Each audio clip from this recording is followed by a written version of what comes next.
On a 20-degree day in Winston Salem, January 2015, the very first Veterans for Veterans Coffee event was held. Since then, veterans have been gathering for coffee and discussing their experiences during the war and during their service. These are their stories. That other one was strong enough to walk. Yeah, we'll be bouncing off the walls a little bit. From the Gulf Wars right on through to World War II. It is an honor, and I am very humbled to be in the presence of greatness. World War II veterans, Korean veterans, Vietnam veterans. I enjoy meeting a lot of the older vets served, and it's nice to talk to them, see what some of them went through and how things have changed. Today, you know, they get rotated back home every so often.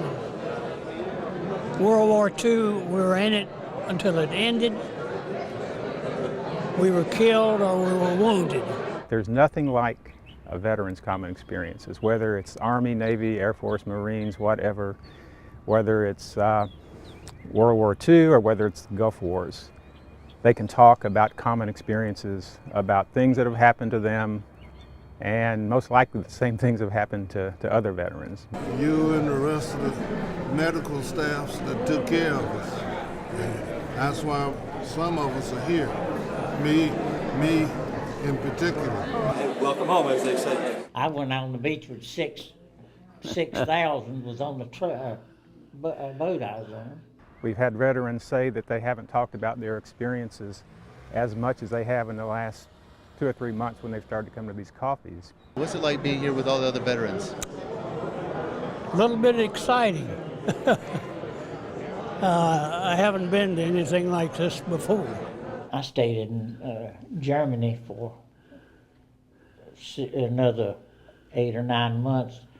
They put me driving a truck. I was taking the prisoners back to their countries, the Polish, got them out of them concentration camps and took them back to their country. The day I got out, I went up to Smith Reynolds Airport and started taking my first lesson in flying. Well, I love to see the old vehicles that I used.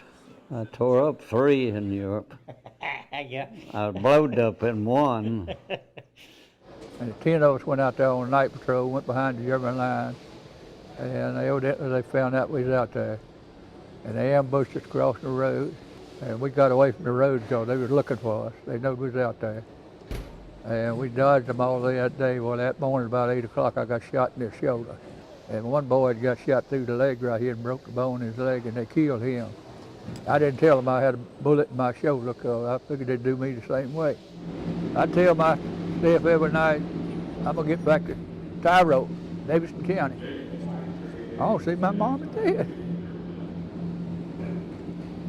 I made it. I don't know how.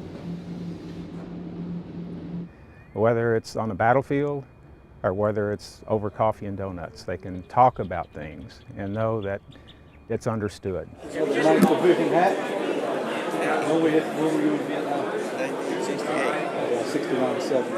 It's about veterans' information, and it's also about veterans' common experiences. We're in the whole arena of veterans. We've had a couple of them where they've talked about some benefits that I wasn't aware of, and there's a lot of information gets passed out here that it's benefits programs, things like that you don't hear about.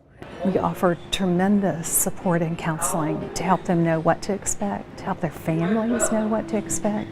A lot of times service to the country runs in the family, and we help vets transition from active duty to civilian life.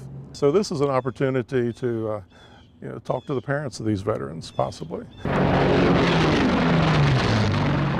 Well, it's just a pleasure to come out here and be with all the veterans.